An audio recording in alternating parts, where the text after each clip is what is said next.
Como falar sobre a vida de João Batista, né? João Batista, ele foi um milagre, cara, né? Porque veio de uma mãe estéril, ele foi primo de Jesus, né? Sabe o que é interessante? É que o ministério de João Batista, ele é um ministério poderoso, né? Mas é um ministério que veio anunciar um ministério mais poderoso ainda.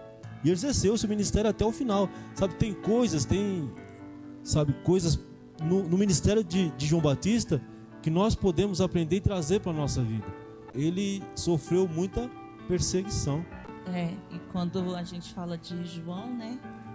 Se a gente pegar o pai dele, quando Deus visita Zacarias no templo e fala, ele não orava, a Bíblia não fala que eles oravam para ter um filho, né? A gente sabe que naquela época muitas mulheres estéreis, elas se sentiam muito frustradas, né? Mas aí de repente um anjo fala com ele e faz ele ficar de que forma? Silenciou a voz do pai. E até que nascesse João, para ele voltar a falar. E quando a gente fala de uma geração de João Batista que nós aguardamos, é uma geração que não tem medo de falar a verdade, né? Diante de quem quer que seja, aonde Deus te colocar, você vai falar, profetizar e declarar as verdades do Senhor, né? Ele não vivia uma vida para ele vivia uma vida para o Senhor, né? Tudo que ele fazia era para quê? Ele sabia quem ele estava representando, né?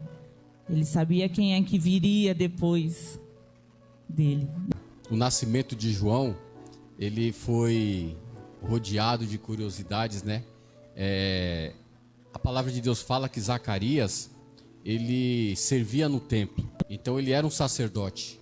Automaticamente dá-se a entender, né? Ele era da tribo de Levi. Então você já percebe a importância de um legado espiritual.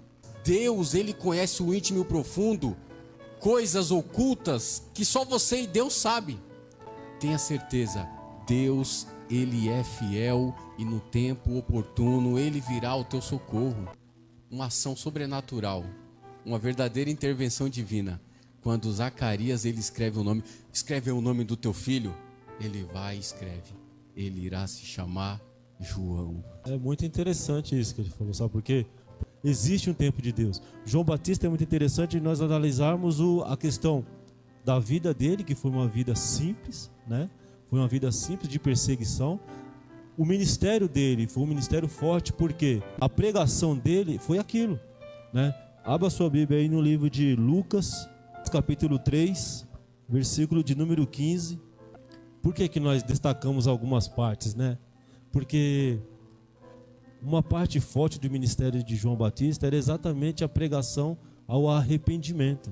Independente do que aconteça, né, pastor Júnior? Nós temos que pregar sempre o arrependimento, né?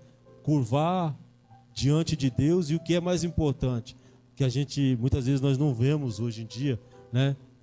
João Batista, um ponto forte era ele apontava sempre para Cristo. É uma marca do ministério de João Batista, né? Em Atos 13, 25, diz assim, falando a respeito de João. E estando para terminar sua carreira, ele dizia: quem suspeitais que eu seja, não sou, mas aí vem, depois de mim, aquele de quem não sou digno de desatar a sandália. João, ele já tinha uma intimidade com Jesus, né?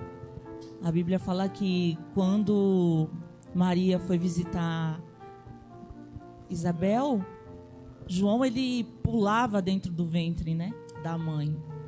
Como se quisesse dizer, esse aí, esse é o Salvador. É desse aí que eu tô falando. Então ele já tinha uma intimidade com... Ele já sabia, né? A Bíblia fala que desde o ventre o Senhor nos conhece, né? Ele já tem um propósito para a nossa vida, ele já tem um chamado. Às vezes a gente é que dá muita cabeçada e não quer obedecer. Mas ele já tem um caminho, né? Ele é o caminho, a verdade e a vida. Ele já tem isso preparado para as nossas vidas, né? É interessante, porque em Lucas capítulo 1, versículo 80, 80? É. Onde você achou isso aí? Pra você ter uma ideia que Peraí. o livro de Lucas vai embora, filho. A Bíblia fala que João, ele vivia no deserto. Nós podemos aprender aqui algumas lições com João Batista. Por quê?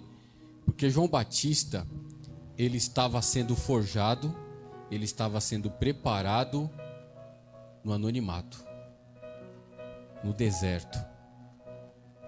Quantas pessoas hoje em dia queimam as etapas porque buscam evidências? Eu quero logo estar nas cabeças. Eu já quero aqui montar um canal no YouTube e ter trocentos milhões de seguidores, curtidas e likes. A questão não é você estar ali em evidência, sabe? A questão não é a sua conquista pessoal, a sua conquista particular, a fama, o reconhecimento, os aplausos, sabe? Não, mas para nós o que importa é cumprir o propósito de Deus. Você pega uma pessoa que estava no deserto, algumas pessoas podem pensar que João ele pregava só para as areias do deserto, quando na verdade esse deserto aqui era a rota. Pessoas caminhavam, os comerciantes, eram rotas aonde um grande número de pessoas passavam. O deserto da Judéia, ligavam cidades e circunvizinhanças, sabe? Então ele estava ali para cumprir o propósito. Queria aqui abrir um parênteses. Por quê? Porque João, ele não começa falando de si. Ele não começa contando historinha ou falando que viu um anjo e que estava com um novo evangelho. Não. Sabe o que ele faz? Ele começa anunciando as escrituras. Isaías 40. Arrependei-vos, né? E convertei-vos. E aí você vê o paralelo. Jesus, quando ele começa o seu ministério, a palavra de Deus fala em Lucas 4, que quando Jesus ele entra na sinagoga e ele abre as escrituras, ele lê exatamente Isaías 61, quando ele fala: o Espírito do Senhor está sobre mim. Hoje se cumpriu essa profecia. Então, queridos, o que nós temos visto hoje em dia, às vezes, um evangelho de facilidades, um evangelho de bem-estar. Você vai se dar bem. Quando na verdade a essência do evangelho é Lucas 9, 23. Aquele que quer vir após mim, a cada dia negue-se a si mesmo, toma a sua cruz e siga-me. Todos os dias você precisa renunciar ao seu eu para que você possa cumprir o propósito, assim como João Batista cumpriu, sem querer queimar a etapa.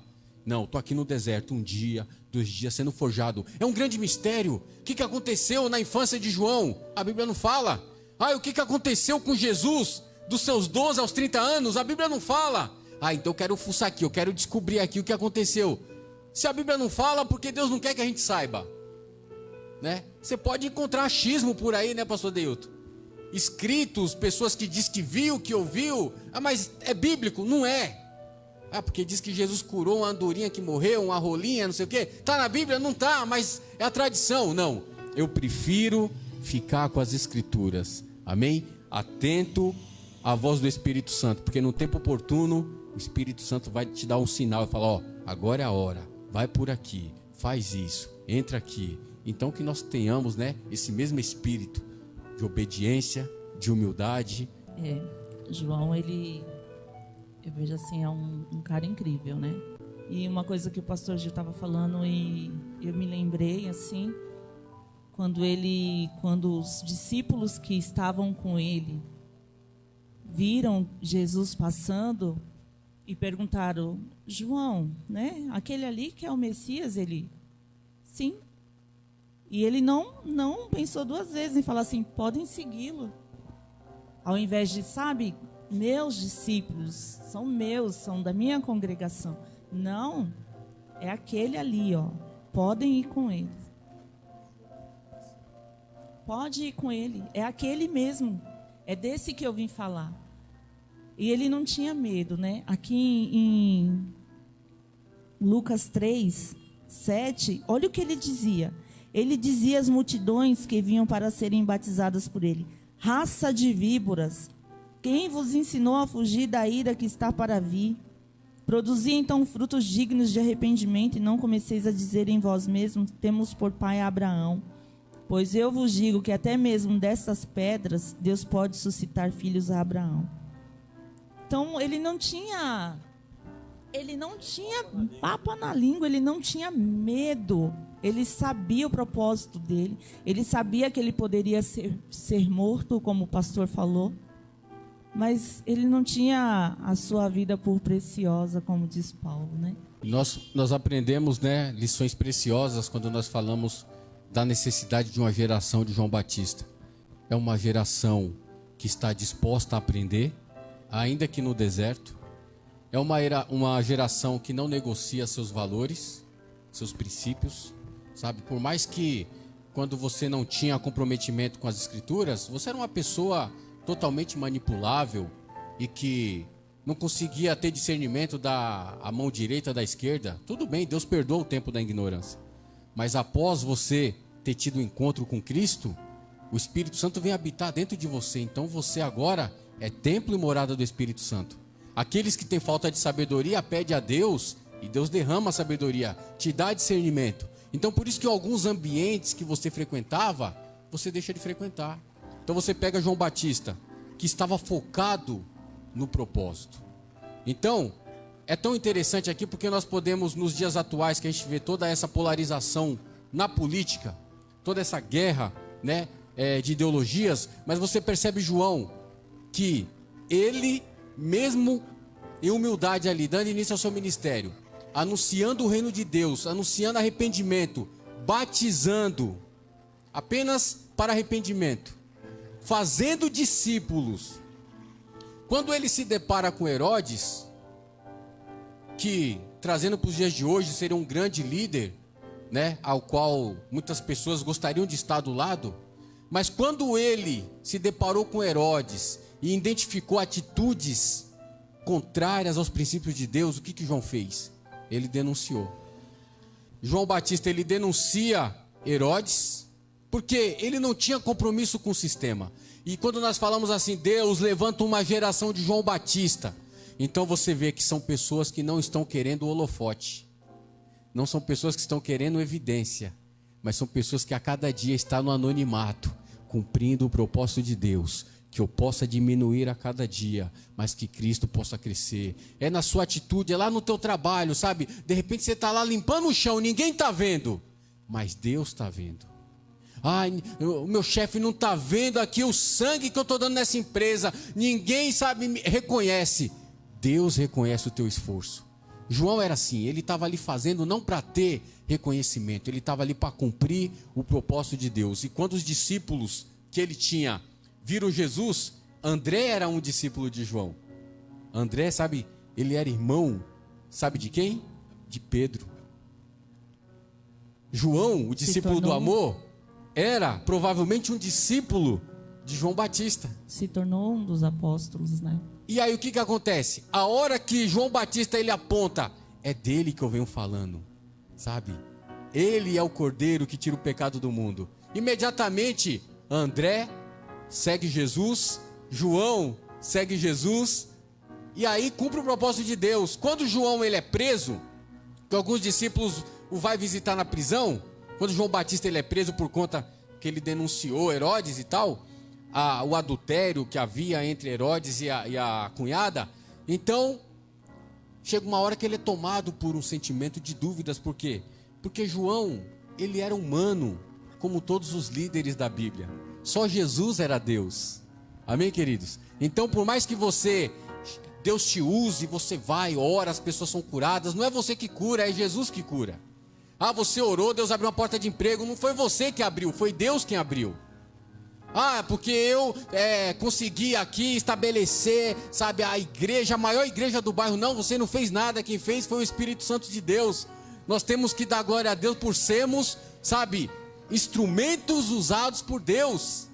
E João, quando ele estava ali na prisão, alguns discípulos vão visitar ele, ele pede assim, para que alguns deles vá até Jesus, perguntar se Jesus realmente era aqueles que eles estavam esperando.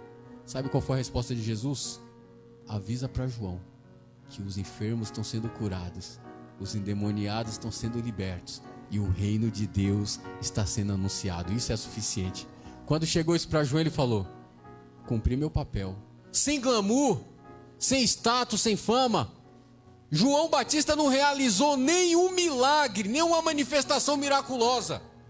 E o que tem de gente hoje, eu quero orar, eu quero fazer. Ele não fez nenhum milagre, mas ele fez aquilo, quem sabe, né, aos olhos da sociedade pode não ter sido um milagre, mas de repente foi o maior divisor de águas da história, que foi preparar o caminho para o Salvador do mundo. E isso eu acho que é o maior milagre, né, queridos? E às vezes nós estamos esperando o quê? Manifestação miraculosa. Eu quero orar aqui, ver o paralítico andar, o câncer cair por terra, sair.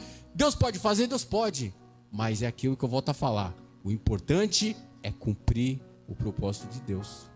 Quando você achar que, não, acho que eu fiz alguma coisa, não é por esse caminho, estou crescendo demais, tô achando que eu estou ficando meia de nariz empinado, que no nosso dia a dia a gente possa, a palavra diz que em tudo que a gente for fazer, que a gente faça como se ao Senhor, né?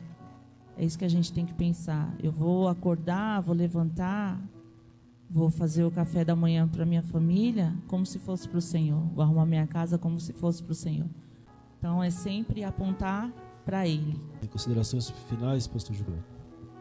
Que vocês possam, esse pouco tempo que nós passamos aqui, né, mas de grande valia, que você possa aí, né, absorver o máximo, né, dessas lições preciosas sobre João Batista, assim como nós falamos sobre Davi, sabe, ficou o gostinho de quero mais, assim como falamos, né, dos desafios da igreja moderna, agora sobre João Batista, que isso seja um estímulo para você buscar mais de Deus, porque as escrituras são um oceano de conhecimento que você possa mergulhar a cada dia, amém? E eu gostaria aqui justamente de deixar algo que o próprio Jesus falou a respeito de João Batista. Eu acho que não existe nada mais precioso do que isso, né?